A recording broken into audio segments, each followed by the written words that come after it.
Separated by only 180 kilometers of water, this narrow stretch of sea holds the future of the world.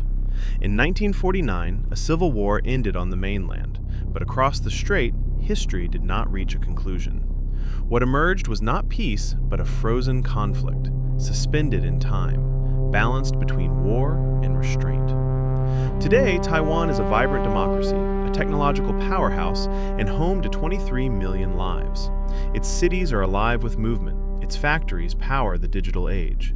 Its people live ordinary lives under extraordinary uncertainty. But beyond the horizon, the signals have grown louder. Military exercises, naval blockades rehearsed, fighter jets crossing invisible lines again and again. These are not accidents, they are messages. Modern conflicts do not begin with declarations, they begin with pressure. Analysts warn that escalation does not require intention, only miscalculation. A single incident, a single decision, a single moment when restraint fails. What if that moment arrives? Hour zero. There is no warning, no sirens, no announcement, only silence, and then darkness. A massive cyber attack ripples across the island. Communication networks fail. Power grids collapse. In the sky, precision weapons move faster than sound. Airfields, ports, and radar systems are struck within minutes. Modern war moves at the speed of algorithms. Infrastructure becomes targets before civilians understand what is happening. Within the first 24 hours, the conflict spreads across land, sea, and air. Urban centers become battlegrounds. Millions search for shelter. Military experts warn an invasion of Taiwan would not be swift. It would be dense, complex, and devastating. As the first 72 hours unfold, the world reacts. The United Nations Security Council convenes an emergency session. Global markets plunge. Supply chains fracture in real time. Then comes the question no one can avoid. What will the United States do? Carrier strike groups move closer. Alliances are tested. The risk of direct confrontation between great powers becomes real. But the shock does not stop at the battlefield. At the center of the global economy stands Taiwan's semiconductor industry.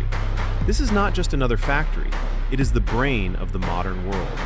Over 60% of advanced semiconductors and nearly 90% of the most advanced chips are produced here. If these facilities stop, the world slows down. Within weeks, electronics manufacturing freezes, automobile production halts, artificial intelligence development stalls. Within months, the global economy enters crisis. But behind every statistic lies a human cost.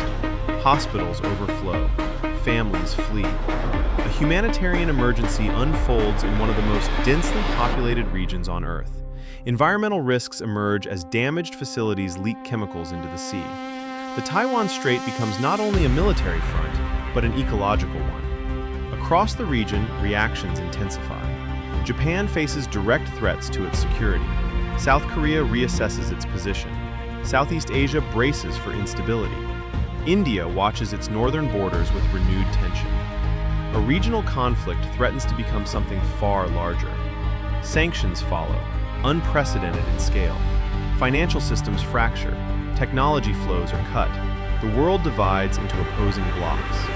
Global trade routes through the South China Sea are disrupted. Energy prices surge. Food and commodity costs soar. From this point forward, the future fractures into three paths.